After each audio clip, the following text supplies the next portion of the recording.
Welcome back, ladies and gentlemen, to another exciting episode of your Partner in Success Radio, The Closer's Inner Circle. I'm your host, Denise Griffitts, and today my co-host, renowned sales expert Ben Gay III, is here to discuss his groundbreaking book, The Closer's Part 2. And as always, he shares his invaluable insights into the art of closing sales and basically just success, which is what this podcast is all about. So in The Closer's Part 2, and there is no part one, by the way. I'll get Ben to explain that. But he wrote part one, which was going to be, I think, a standalone book. And then here came part two. So here we are. But Ben dives deep into the world of sales and reveals the secrets to becoming a master closer. And this book is a continuation of the original bestseller that I just mentioned, The Closers. And it offers even more powerful techniques and strategies that can elevate your sales game to new heights. So today we are opening the book to page 105, and the chapter is titled Guarantee It with an exclamation point. And I'm in the South, and we had a guy down here called Justin Wilson who had the most awful fake Cajun accent I've ever heard, and he would guarantee it. Drove me crazy. I couldn't stand to listen to him. So anyway, that's a complete aside, but grab a pen and a paper, however you take notes, and let's dive into this enlightening conversation with Ben, who is a living sales legend. And we're going to explore the art of closing sales and uncover the strategies that can transform your sales career. Ben, good morning. It's always good to chat with you. Thank you very much. Good morning to you. I thought I was the only one who figured out Justin's accent was a little odd. Oh, it was horrible. Yeah. That's the guy in the backyard with the blind neighbor's dog that came over and visited. Yep. And he was a good cook, I think, but I couldn't listen to. And listen, I'm not Cajun, and I wasn't born in the South, although I've been here almost all of my life. Even I knew back in the day that accent was just not right, because I live in Cajun country and I hear them every day. In fact, when I first moved here back in 1900 and whatever it was, I remember asking my husband, what language is that? And he said, that's English. I said, nope, it's not. It was. And it took me a while to get used to it. But Justin Wilson, that was a garbage accent, but people liked it. I didn't. So anyway, that's off my chest. I suspect a Yankee producer encouraged him to turn it up. I guess. And here's what they want. I couldn't. I could read him. I couldn't. I could read his work and read his cookbooks and things like that. But to listen to him, I would just flinch. It's like, no, thank you. So anyway, let's talk about. I don't even know where that came from. I hadn't thought of that name in forever, but it's interesting, the things that pop up into your head and you just say them out loud. I need to get over that. So let's talk about the closers. And as I introduce you again, as I always do, you are a living sales legend. You were mentored by the great Dr. Napoleon Hill, and you have some tremendous stories that, are partly about sales, they're all about sales because that's what you've done all of your life. But let's talk about, I guarantee it. I can't even fake that thing. Let's talk about guaranteeing what you're saying to people when you're having a sales conversation. But before we get started, is there anything you wanted to kind of share before we get rocking and rolling over here? No, I'm good to go. I've been looking forward to this. I was thinking in the chapter you were referring to, Guarantee It, starting on page 105 in the Closers Part 2, how many things I learned while working at Macy's. It's called Davison's back then, but Macy's Atlanta. How many things I learned that I learned them, but I didn't understand them. I didn't understand their importance. Little things like we were taught, and I learned what I need to know about selling. I didn't realize it, but I learned most of it in the first 2 days of training at Macy's, because selling, if you're selling the quality product that's competitively priced, and you're talking to qualified people, is really pretty simple. You just guide them through the features and benefits and what's in it for them. But they also taught us to a couple of simple things. Whatever the item was they asked for, if possible, you showed them 3 of those. It might be 3 colors of the exact same thing, or 1 product and 2 similar products that did the same thing, but you always tried to put 3 in front of them. And years later, I figured that was called a multiple choice close. They didn't have names. They just said, put 3 out or you're fired. So I understood the concept. And then whichever one they picked, you were supposed to have 2 or 3 or more items that went with it to keep it simple. If you were selling a Teflon pan, and we sold the first ones of those, then you immediately pulled out from under the counter the rubberized spatula that wouldn't scratch the Teflon, and then the lid that didn't come with the pan automatically, and so on. So you had your tie-in closes. But the thing that chapter is about is there was a store in town called Rich's. I think they're totally gone now, but they were the dominant department store in much of the Southeast, and certainly in Atlanta. They were the bane of my existence, because they were right down Peachtree Street. We were all selling basically the same products. They didn't have anything unique. We didn't have anything all that unique. And at roughly the same prices, unless we were running a promo or they were. So it came down to convenience and habit. There were people in the South who had never been in a Davidson/Macy's because they grew up going to Rich's. It was just that simple. And there were people who had moved down from the North who, when they found out Davidson's was owned by Macy's, that's where they wanted to shop. But the basis of the guarantee part was Rich's was famous for their guarantee. Same guarantee we had, but we apparently didn't promote it properly or make such a big deal out of it. Their guarantee was if you bought it from Rich's, and they prefer you to have a receipt, but that wasn't required. If you said you bought it from Rich's, it was guaranteed. To the point that my mother, for instance, who lived in Atlanta, obviously, I would say, Mom, I don't see you in the store. You said you were looking for whatever. Why didn't you come see me? Oh, well, I got it at Rich's. I said, I've got the same thing here in the department, and I can give you a 20% employee discount. I know, but if I have to return it for any reason, I just want to not have to worry about that. And I would say, would it surprise you to know we have exactly the same guarantee Macy's does? Oh, I'm sure you do, darling. And when Mama says, darling, you go home. It's done. It's over. It's kind of like the mama version of bless your heart. Yeah, exactly. And then they were also famous. They had a window on Peachtree Street under their famous bridge. They had a huge store on both sides of the street and a glass bridge that went over the street, so you didn't have to go outside to swap stores.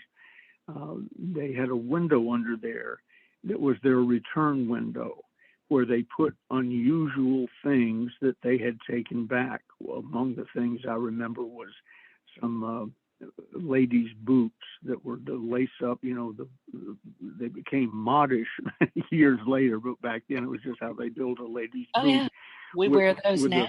They're booties. Yeah, and they're expensive. And this pair in particular, and there were others around in there, was bought roughly the end of the Civil War, and somebody died, and the relative brought the boots back to Macy's. They'd never been worn, although even that really wasn't a prerequisite. I'm sure they would prefer to have new ones, but if you said you got it at Rich's, they'd give you your money back. So there sat that pair of boots that was, when I was working there, almost 100 years old. that they had given the lady her full money back. They had to look up and see what somebody probably paid for it, and gave her the money back.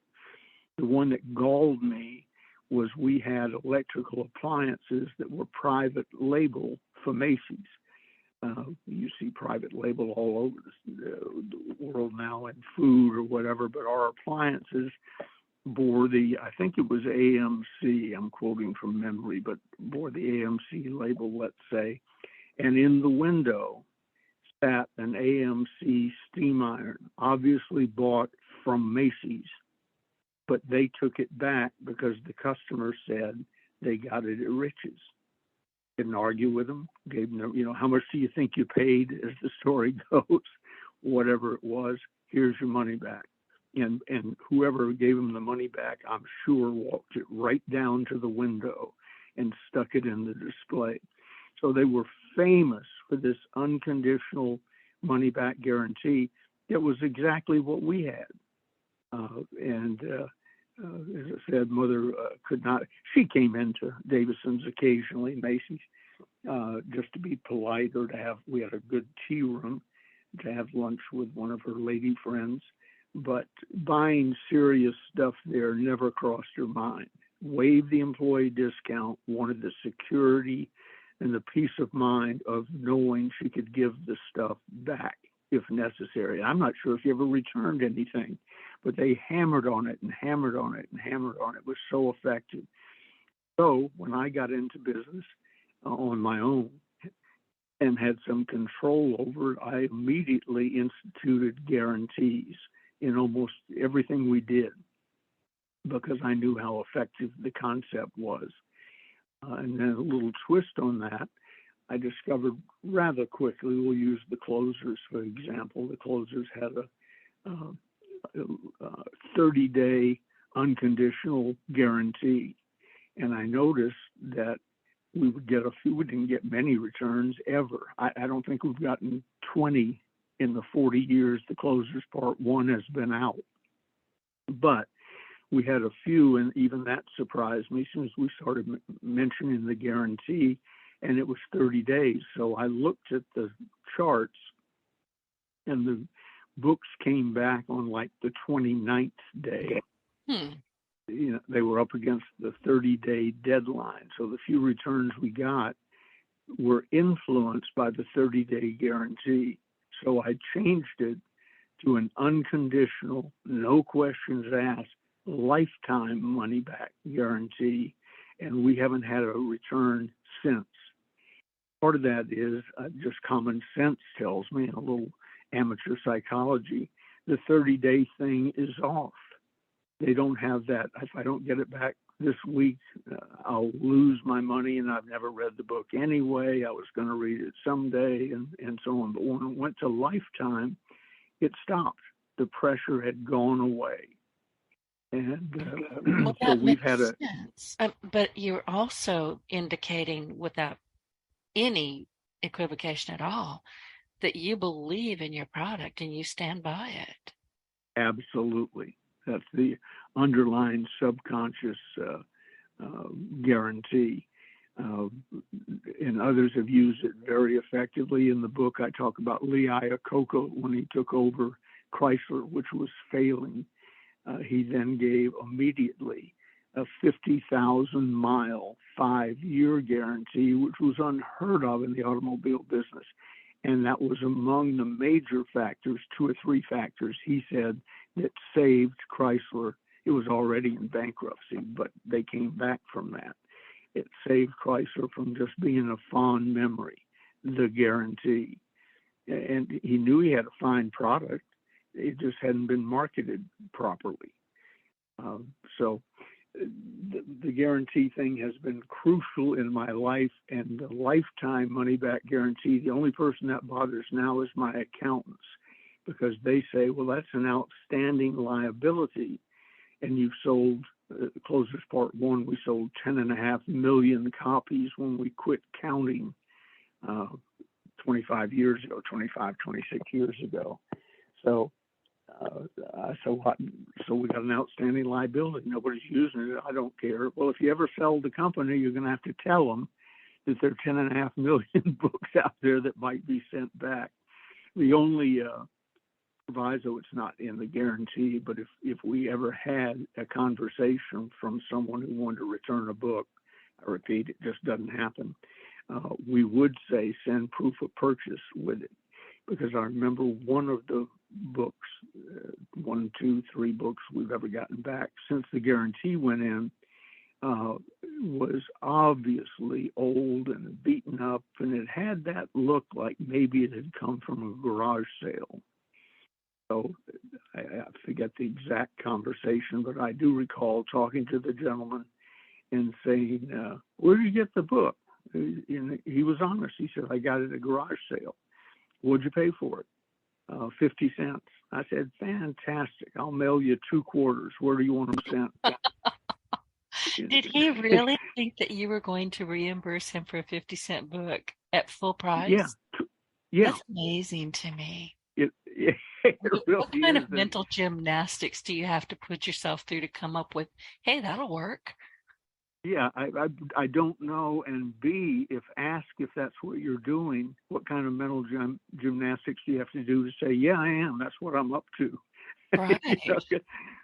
Now, there are others who built their business on guarantees. Nordstrom's took over. They started by taking over a store that had been a tire store. And they're famous. Know that. Yeah. And you hear me talk about Nordstrom's all the time because, as you know, I'm a highly committed introvert and I very rarely get out among people because 3 people is just too people-y for me. But really, I'm not shy and I don't have any filters, but I love my shoes. And I'll tell anybody who asks, it looks like Nordstrom's threw up in my closet. It really does. I like Nordstrom's. I was reading the thing in a magazine that's in my bathroom, one of my reading piles this morning. And it's I don't know who it is. I'm not a big football fan, but he's some big star tight end with Kansas City. And he's making a lot of money. And he mentioned that in his closet, he has 400 pairs of various versions of tennis shoes. And I thought, that's not a collection fetish. That's a mental illness. 400 pairs of tennis shoes. I have one. Most of those were gifted to him, but I won't tell you how many stilettos I have then because I don't want you to go, Denise, it's been nice knowing you. It really has. Well, your reputation is the stiletto part, so I would forgive that. But hundreds of pairs of tennis shoes, I don't get. I just don't get it. I probably had 15 pairs of tennis shoes in my life, one of which I have on now, and maybe one pair in the closet, and the rest of them have gone to their just reward. But anyway, and back to Nordstrom's and the tire. It wasn't that Nordstrom's was a tire store. It was they started in a building that had been a tire store. So somebody walks up to their counter one day with a tire and said, I'd like to return this. And the lady, I assume, said, oh, sir, we don't sell tires. I bought it in this building. She went back and talked to somebody and came back and said, do you remember how much you paid? Let's say $24.95. And they gave him back the $24.95. And that story has probably made them millions of dollars. And you could add up everything Rich's ever took back. And the other thing I've seen back in those days, I saw figures. The average person who returned something to Rich's before they left spent something like 2.5 or 3 times that amount of money again in Rich's before they left the store. It's one of the things I advocate to some of my automobile dealer clients is if the factory doesn't have a recall notice out on something that you sell, create your own. We have noticed that so-and-so is having a higher failure rate than we like, so bring your car in. Let's make sure that you're not covered. The point is, get them in the store. Get them in the dealership. We want to take a look at your windshield wipers when you know there's nothing wrong with the windshield wipers, but it gets them in the store. And while the car is in the service department, where are they? Out wandering around in a new car showroom or out on the lot looking at new and used cars. So there's an advantage to a guarantee, especially if you have a physical place they have to come to or that they tend to come to return it. But the key is make it as all-inclusive as you can, unconditional, no questions asked, lifetime money guarantee, money-back guarantee is what we offer, and it's been a gold mine for us. Cut returns. Yeah, I can well imagine. And every time you mention Macy's, look, it's hot. We're heading for August. We're only mid-July here. As I've told you before, in Southwest Louisiana, we have two seasons, hot and hotter than hell, and we're right between them. Yep. In the middle of hurricane season. So where does my brain go to? Christmas. And every time you mention Macy's, I instantly think of that scene where the Santa was saying, well, we don't have it, but, go down the street, Miracle on 34th Street. That really stuck with me. And I think in some ways that's what you're alluding to here. Do what's best for your customers. You're there to service the customers. And if you do it properly, and the customer, I was always taught at Macy's, here's what we say on the floor. The customer is always right. Here's what we say in the training room. The customer is not always right, but we're going to treat them as if they are. And they also we had store detectives, and you could get arrested in those days for stealing things, but it had to be crystal clear what was going on, and the store detective, having been called, had to witness it, because their attitude was maybe 4 or 5% of the people under certain circumstances will take something they hadn't paid for. But rather than risk offending the 95% who don't, leave the others alone. Call the store detective and go back to work. Calling the store detective didn't get anybody arrested. It meant the store detective showed up and they began shadowing the person, and only if they saw them take something did anything ever happen. So it was always take care of the customer, take care of the customer. We have specialists for thieves. We have specialists for return. I never took anything back that I knew came from Riches, but I would have if offered. I guess the people wanted to return something they bought at Riches went to Riches because they knew they weren't going to get any hassle there at all. But get known for that, get known for you're easy to deal with, the products and services you offer are guaranteed.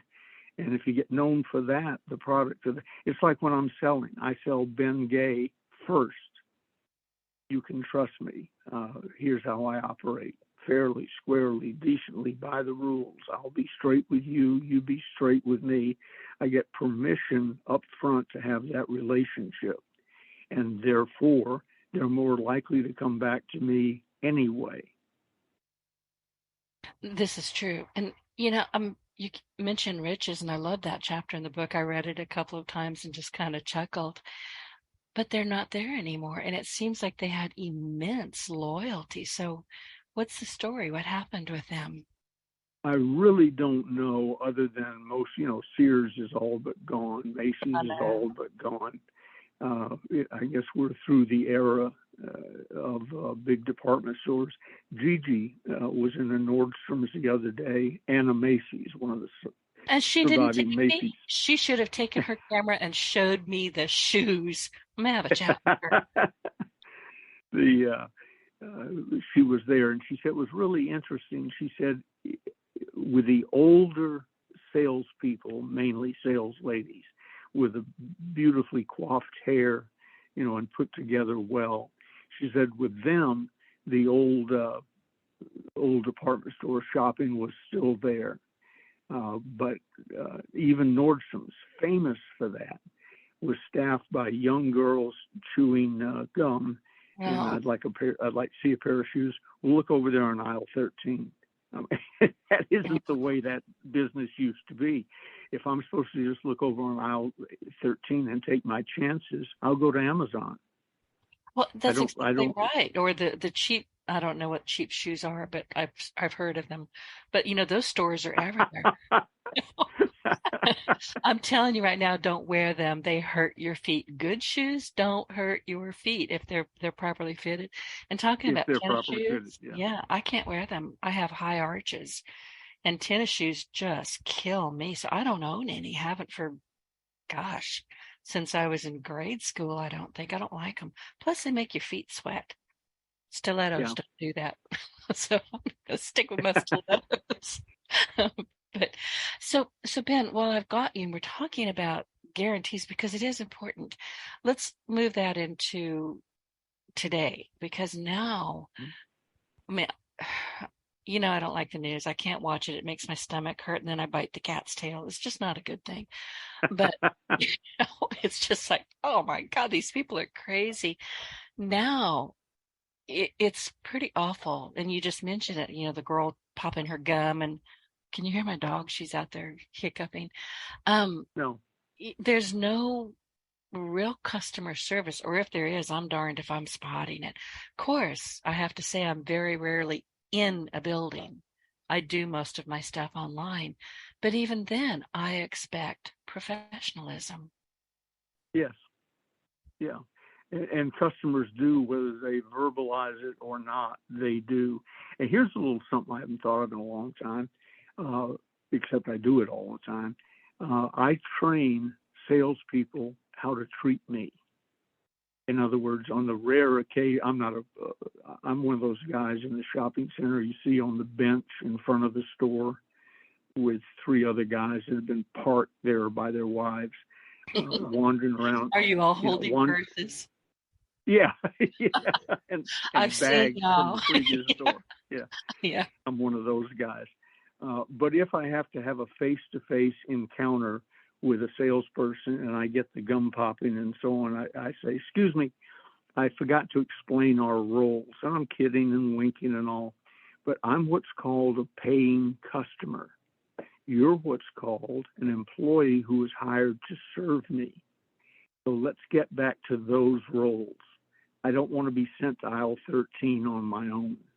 I want to, and once you get known for that on a few places that we actually, return to on a semi-regular basis, we get part of our groceries at Walmart because they have some things that only Walmart carries. It's sort of expected and accepted at Walmart where they point to aisle 13, but I'm well enough known in there. We're there at least every couple of weeks, where if I ask for something, they say, follow me. They don't want to talk. It's easier to take me to the item and tell me about it if they know than it is to get in an argument with me about why I'm not going to go wandering around their store by myself. And so you train them. It's like in life. You should train people how to treat you. And that includes people trying to sell you something. And this is true. And what you just described, that happens to me all the time, whether I'm in Home Depot, which I have to go there today to pick up my brand new lawnmower. I killed my other one, but it deserved it. But it was a little tiny cordless mower, and I mow here. We have to mow at least twice a week. It's crazy. You can hear the grass out there. Yeah. So my yard guys do it, and then I go touch it back up before they come again. So it's just, plus I need the exercise. But when I go to Home Depot or I go to Walmart, they're not going to, I don't know if it's just me or how I present, but they're going to help me. They're always very, very helpful. And let's take that a step further. I ordered my lawnmower at Home Depot on July 3rd. It was supposed to be here on the 5th. No lawnmower. So I had to cobble together the one that I had half killed and try to mow with that one. And, I just kept waiting, didn't really think much about it till it came time to mow again. I went, where is my mower? Well, it was stuck in Georgia. I mean, stuck. It had been there since July 4th. At the Atlanta airport. Yeah, close. It wasn't budging. It got there on July 4th, and there it sat. So I got, called Home Depot, and I got a hold of a very nice girl. We're talking customer service, but we're also talking about customer experience. She didn't Hmm. sell it to me, but she was going to make darn sure that I got my lawnmower. And bless her heart, her name was Tabitha, and I'm actually writing a blog post about her, but she went out of her way. And you know why? Because I treated her the way I would want to be treated. I wasn't argumentative. I wasn't cranky.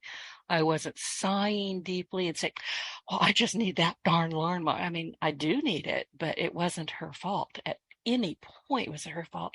We had a lovely conversation. She actually put me on hold, called, um, I think it was not UPS, but anyway, whoever was delivering it. It's now at Home Depot. I need to go pick it up today. She called them and said, hey, can this lady have her lawnmower? And they said, sure. So, That she paid for? yeah. I mean, one of the options was we could, cancel it and start over. And I said, oh, I'd like to avoid that. She said, hang on. We chatted. And at the end of it, I asked her, I said, listen, I know you do this all day long and you've been really sweet. And I've really enjoyed talking with you. But how many instances, I have to ask, during the day, are people just flat out ugly to you? She said, more than I'd like to admit to. And the thing is, Ben, you know this and I know this. If you're nasty with somebody, you just went straight to the bottom of their shoe. They are not going to help you. Or if they do it, they're going to be very grudging about it. So what the heck? Just be decent to people, whatever side of the sales process you're on.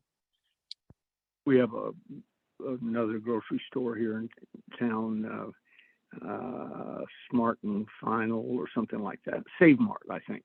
Anyway, it's a real nice old store. And on the receipt, they ask you if you'd be willing to take a survey. And so I did.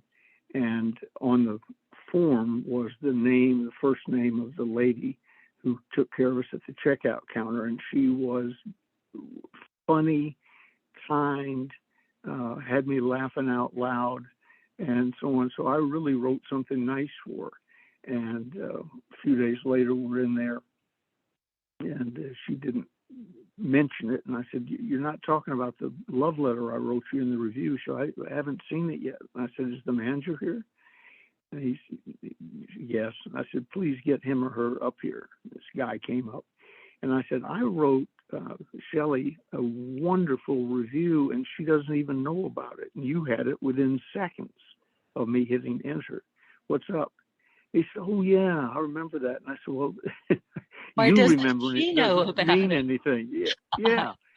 So would you go get it, please? He went back, found it, brought it out, showed it to her. She teared up. It then, I found out later, got posted in the employee break room. And praised not only her, but the whole team. I said, I can get groceries lots of places. We come here frequently because of the treatment we get. It's not because the other places don't have cucumbers. And so on. So anyway, once that was done and it was posted, and I've written a couple other ones for her and her team, when I walk in that store, and that's the whole point of this story, when I walk in that store, what you hand out comes back tenfold. Ben Gay, how are you? And there's a little assistant manager there who's got a great sense of humor. If he's near the microphone, he picks it up and goes, ladies and gentlemen, Mr. Ben Gay III is in the store. In the building. And so on. Yeah, and it didn't take me 5 minutes to tell the lady how nice she was. And it's not only come back tenfold. Oh, and then the other day, Gigi was in there. And the lady did something on the computer and gave her probably 10 coupons worth $50, I'm guessing, of things Gigi was entitled to if she'd asked or bought the right item or whatever. But the cashier isn't designated to voluntarily cough up this stuff. She came back. I said, my God, we're not going to be able to shop anywhere else, so we'll go through all these coupons. She said, well, she said it was her way of thanking you for that review. Right. So and you see, can things start like that, your it's not difficult to be nice, to be decent, to be kind. And the rewards are astonishing. How do Yep. we forget this? I don't know, but I hear all the time from people. It's one of those little things I lay in wait for because I love to explain it to them. I give without expecting anything in return. And I go, well, you must not understand the law of the universe. What? What you hand out comes back tenfold, 20-fold, yea, 100-fold. It is written. So I give. I'm a nice guy. I would tend to give anyway, but I give with a malicious intent. When I wrote the letter to, or got wordy in the survey for Shelley at Save Mark, I consciously knew it would come back. Mm-hmm. And after the manager was informed to read it to her and it got posted and all, it's come back to the point it's embarrassing. You know, I almost want to put a bag over my head when we go in there. I love to be the center of attention, but I don't need it over a microphone in a grocery store. People come up, who are you? I'm what's called a customer who knows how to treat the employees, the Right. team members properly, and for selfish reasons. You were talking about you don't. They can do funny things to you if they don't like you. Here's a little tip for our listeners: don't ever criticize a waiter or the kitchen or whatever, and then let the food out of your sight. No. Well, we'll swap it out. No, I'm not happy with it, but I will eat it since it arrived without you knowing I was unhappy. Take it out of my sight and spit in it? No, I don't think so. And here's the thing: when you do something nice like that, yes, you do expect, at least subconsciously, like, okay, this is nice. You are paying it forward. Something good will happen, whether it's today, tomorrow, or, with somebody completely unrelated. But, you're on that path of not being an ass. Let's just put it that way. Mm-hmm.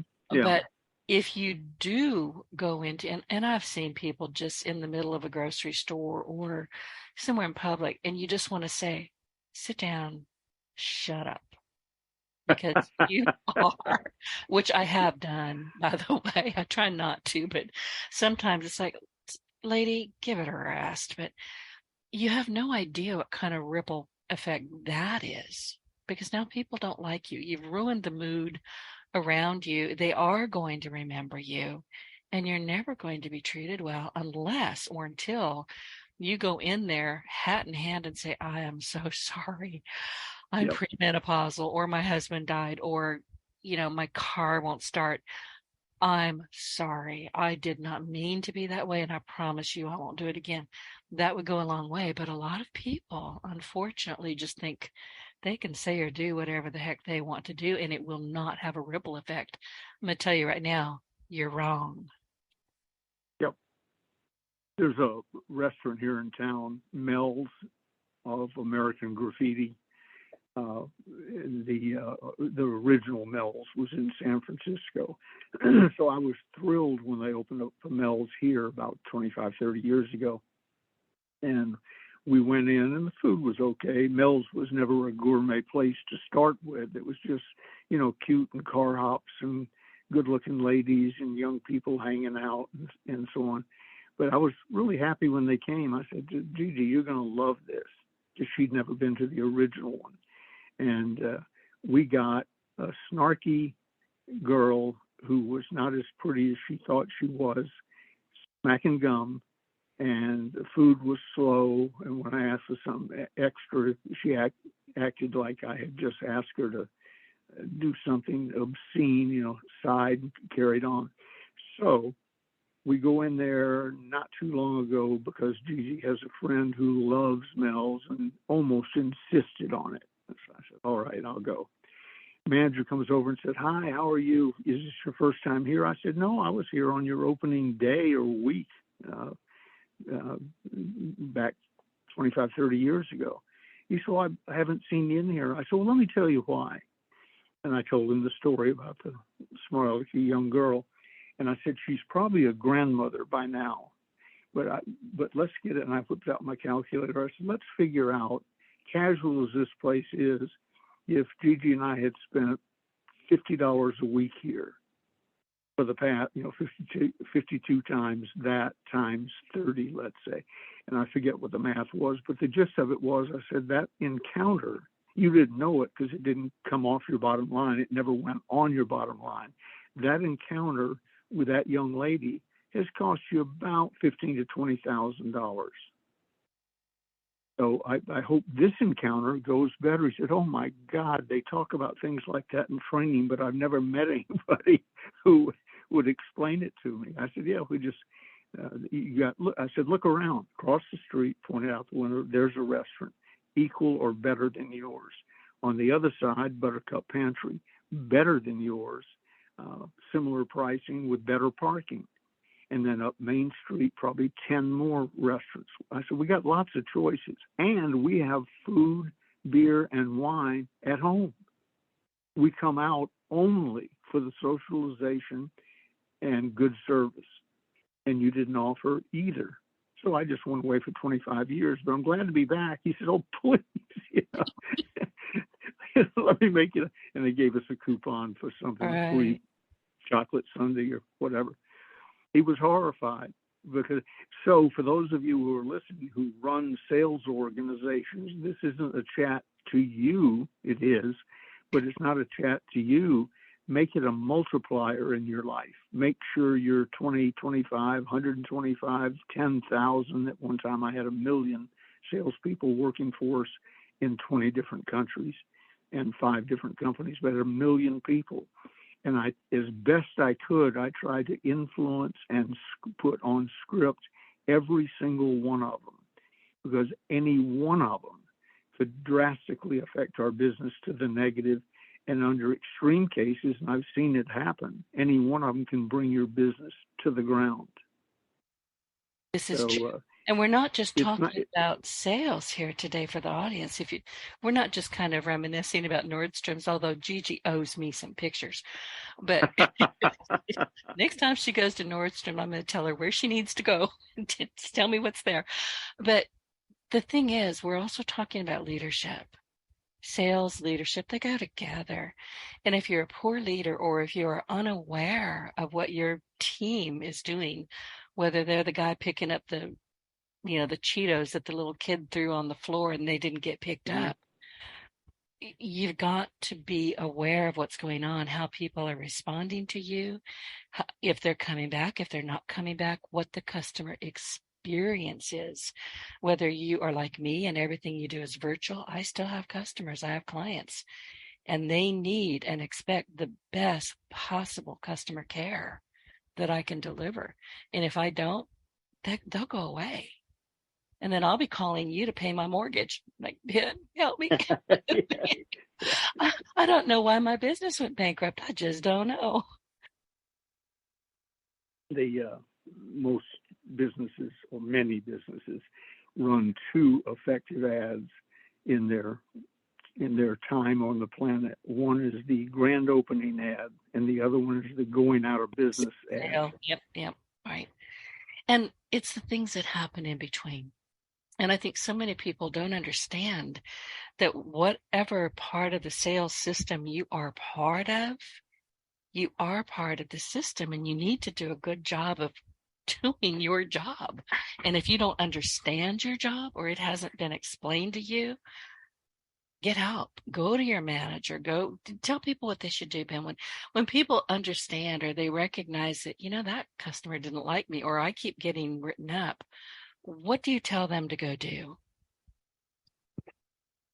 I would go back to basics, pretend like it was their first day there, and run through the thing. We have another business we don't go to anymore because of an event I won't bore you with, but I know the guy, and we used to eat there on a regular basis. He said to his staff the other day, he said, we have a lot of, I heard through the grapevine, we have a lot of people who only come in once and so on, and we have great pizza. What's the problem? And some person who works for him was brave enough to say, it's you. His first name is Ben also. But it's you, Ben. And he said, what? You're rude to people. You're dismissive. You don't greet our regular customers like the important people they are. And went on and on and on about all. But I heard again through the grapevine, he was stunned. He said, "It's me. I'm capable of running this place out of business." And I said, "You're doing it. You know, you got the $15,000 pizza oven shipped in from Italy, had to take a wall out of the building to get it into the kitchen. You got great pizza, centrally located. If anybody, he's got the best spot in the little town of Placerville. Anybody in town who runs a restaurant would swap places with him in a minute. And dead center in the middle of town and all the little touristy things people like to do. He's got everything going for him but him. He doesn't understand customer relations." Was his employee turnover horrendous? I would suspect Oh, yeah. that it Yeah. would have to be. Yeah. One of the top Honda salespeople in Northern California, at least, used to be one of his waitresses, and I just loved her. She had that crazy twinkle in her eye, like she was up to something, like a Saturday Night Live character, and great personality, quick service, and so on. So one night we're having dinner. I said, "You are so good at what you do. Let me ask you something. Why are you here?" "Well, not a lot of jobs. I don't have a college education," and so on. So I said, "I can get you employed by sundown tomorrow if you're willing to sell. I'll give you some free books and help you along." And she said, "Well, I'd love that." She went to work for our local Honda dealership, and then has moved to a bigger one in the somewhat area, and was, if not the top, one of the top salespeople in this region within 6 months.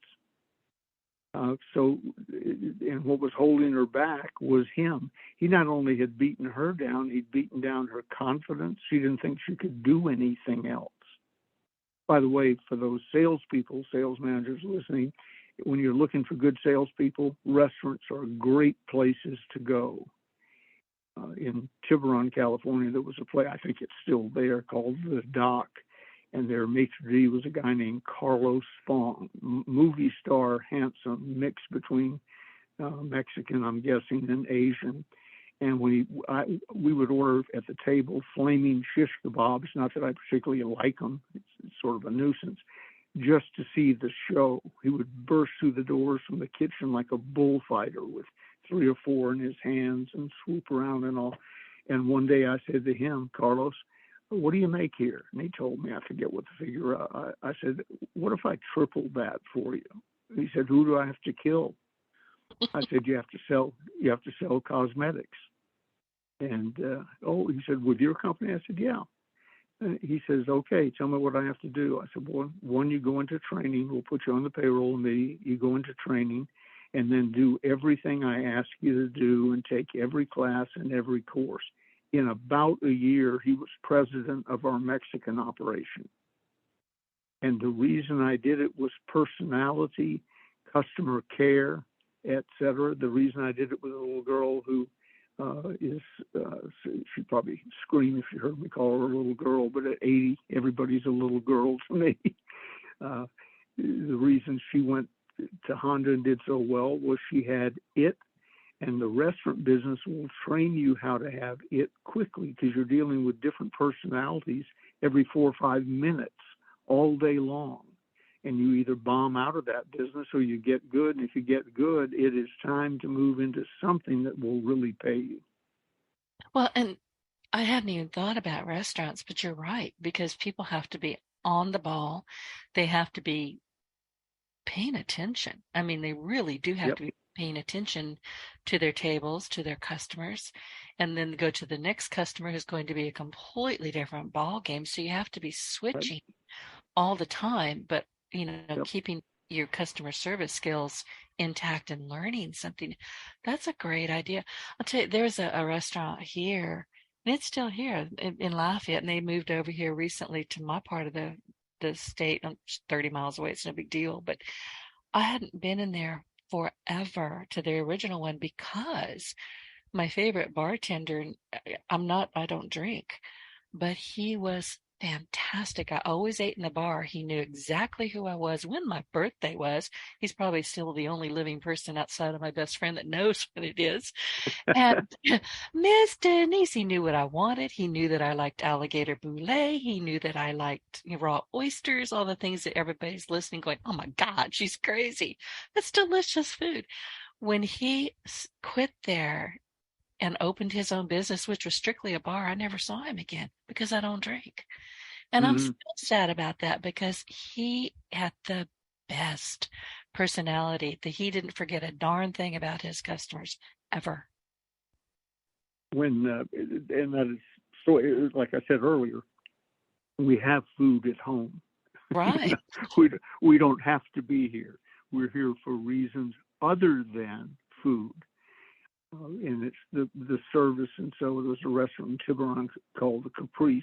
It's still there, but everybody I knew is dead, retired, and so on. I've been there in years. But it's the only restaurant in Marin County with a view, unobstructed view of the Golden Gate Bridge. You'd think there'd be dozens. There's one. It's right on the water. And I took a dear friend of mine there, one of my early mentors, Merle Fraser, took him there one night. We walk in, Roger, the maitre d', who he was French, and he spoke so little French, I always made him translate the menu because it was funny to hear him do it in French and then do it in English, and you couldn't tell them apart. You had to read the menu. But he was a tall guy, 6'4", 6'5". He came over and walked in, picked me up, spun me around, saw I was with somebody he didn't know. He said, "Your regular table, sir?" I didn't have a regular table. I like to be near the window right on the water so I could see, but I didn't care which one. I said, "Yes." Curious to know what my regular table was. But and then he comes over and he said, I will read the wine list for your guests. I think by then he knew his name. "I know what you want, sir. Chateauneuf de Pape." And I said, "Thank you very much." And then he brought me an appetizer, steak tartare, which I love. At least I love theirs. And everything went like that. And then when we left, he said, "You guys didn't go down to the bar." They had a bar beneath the main dining room, which was all brick and all, and right again had portholes for windows because they needed portholes in the bar. You were likely to get a wave right in the side of the building. He said, I'd love to show your guests that, and took us down there and so on. So we come out. We've been there 3 hours probably. As we're walking to the car, I said to Merle, "Was that the best food you ever had?" And he said, "Yeah, it was extremely good. But the reason you think that's the best restaurant in the world is the way they treat you." Exactly and right. I thought, yeah, I've had good food. I got food poison at the Savoy in London. So some of the best places damn near killed me. But he really nailed it It's on not the funny, head. but He sorry. It's just the way you said it. Yeah. If you ever go to London, go to the Savoy, do not order the kippers. I may have gotten a bad batch, but don't order the kippers. I almost died. You get to that point where you don't care if you die or not. You're curled up on the bathroom floor. But I did discover something there. I'm not getting off topic as we normally do. It was the first time I had ever encountered a bidet. I was sick out of both ends. And so I'm sitting on the toilet, wishing I could die and about to toss my cookies again. And I look over, and what through magic, there was a second toilet beside me. So I leaned my face over that and threw up in it, and then stepped on the pedal. And then I discovered what a bidet was. Because I'm sorry. it For was those easy of to us, find out. if you I had all that stuff in go my look it hair, up. on my face. Go to Amazon and watch a video. Okay, now that is stuck in my head. So I'm going to be laughing all day long. So anyway, it's all customer service. I've had bad meals, bad experiences, didn't like the product, etc. But if the people I dealt with were nice and funny, and I was able to break through their crusty little shells sometimes. That's what it is. It's the people. Sell a quality product, it's competitively priced, spend your day talking to qualified people, absolutely rock solid, guarantee it. One of my favorite things is this: what's the difference between this and this? Because they're similar. I said, with this, you get me. I will guarantee. When you have a problem, you don't call the complaint department. Here's my business card. Here's my private cell phone number written on the back.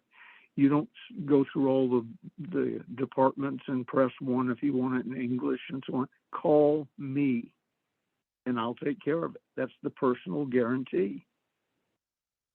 You know, I must have known that instinctively 20 years or maybe 21 years now when I started my business. And I always, 100% of the time, then and now, am the face of my business. I have a team. I have people who work with me. You're never going to speak with them. You will always speak with me. I'm the person that's going to either help you or hurt you. And I hope not to hurt you. It depends. We don't have to go looking for the culprit if something goes wrong. It's you. It's me. I'm the face of it. And because I'm the face of it, I actually pick up probably more business than I need because people are comfortable with it. And what is it that you say? They need to know you, like you, trust you, and be comfortable with you. Is that right? People like to do business with people they know, like, trust, and with whom they feel safe. There you go. That's it. And I've always done that. And in all the years I've been doing business, particularly as a web developer, I may have 3 or 4 people working behind the scenes, but you're never going to know it because you will always speak with me. Always. That's just the way I've always operated. Well, then you're the business. I am. You are anyway. You might as well acknowledge it and get good at it because you are the business. That's exactly right. So we've got about 4 more minutes. This always goes so fast. But we've talked about sales. We've talked about, I'll guarantee it, Justin Wilson. If y'all haven't heard him, go look at him. Go look for Justin Wilson. You'll see what I mean. That is not a Cajun accent. I think he was from Mississippi. I'm not sure where he lived. So right there, he's not Cajun because Cajuns are right here where I live. But we've talked about that. We've talked about the guarantee. We've talked about how you treat people. And I wanted to mention these days, you're going to get caught on camera. So behave yourself. Yes. Be kind. Do the best thing that you can do. And, don't try to clobber somebody just because you're in a bad mood. You will get caught on camera. Promise. It's astounding. I look back. We didn't do anything really bad, but I had went to a beer drinking, skirt chasing few years with my running buddy Jimmy Rucker, and we were talking the other day. He's the greatest salesman I ever personally worked with, by the way. But in high school, we were just running buddies, and in college together, and so on. He's just a wonderful guy. And I said to him the other day, Jimmy, do you know that we could not live the life we live today? He says, well, why not? And I said, look, if you're out of your living room, you're on camera. The phone at my house would have been ringing constantly. Mr. Gay, your son, once again, has done fill in the blank. And social media. Nowadays you should have always been, but nowadays you got to really be careful because with the click of a button, somebody can tell the whole world what a jackass you are. And they will. They really will. Yep, you bet they will. Ben, before I let you go, is there anything else you wanted to kind of toss in? And where can people find the closers? Nice question. They can find the closers, get out your pens and pencils by going to, I'm sending you a place that will give you lower pricing than I will. They bring them to me to sign, and the shipping is free. Go to stores, STORES, ebay.com, com/Ronzoni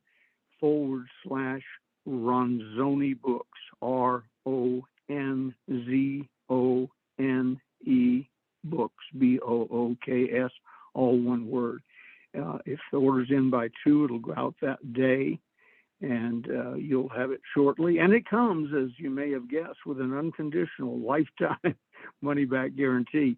But don't send it back. It would break our string of not getting things. We had one of the few books I told you about we got back. An employee came to me and said, "How do I handle a return?" I said, "How long have you worked here?" He said, "Several years, but I've never handled a return. So how do I handle a return?" It was a new concept to him. So, and then on top of that, I would encourage our listeners to do 2 things. One, if you would like some personal mentoring from a guy who was trained personally by Dr. Napoleon Hill, give me a buzz. My email is bfg3. That's B as in Ben, F as in Frank, G as in gay, the numeral 3, at directcon, DIRECTCON, short for Direct Connect, .net. And I'll send you some stuff and show you how I work with 35 people at any given time, one-on-one in a mentoring thing. And then my other good advice is if you want to have web work, for lack of a better word, and or learn how to have your own podcast and so on, my co-host, I say kiddingly, I'm her co-host, is on the phone with you, Denise Griffitts. And she'll tell you how. Reach out to Denise. She is the best. It's the only reason you're listening to me now, is giving me an opportunity to work with her. Oh, thank you, Ben. I'm easy to spot. I mean, you've heard me say this 100 times. You can't throw a stick on the internet without hitting your partner in Success Radio. We are out there. So and you can go to denisegriffitts.com. It's GRIFF as in Frank, ITT as in Tom, S as in Sam, Griffitts. There's no H, there's no N. That's where you'll find me and Ben. And I wanted to mention too, Ben gave you his email address. We're easy to find. We like to answer questions on this podcast. I mean, we get to rocking and rolling. We're having a good time, but we really are here to serve you. So send us your questions, whether it's about podcasting, whether it's about leadership, whether it's about sales, whether it's, asking Ben questions about his time with Napoleon Hill. Those are fascinating stories, by the way. So just get in touch with us. We're easy to spot. I'm on LinkedIn. We both are. Facebook. We are easy to find. So before we say goodbye, I would like to remind our audience to be sure to look for us in iTunes and anywhere else you consume your business podcasts, and take us along on your success journey. Ben, thank you. And I will see you next week. All right, dear. Have a wonderful day. Love you. Love you too.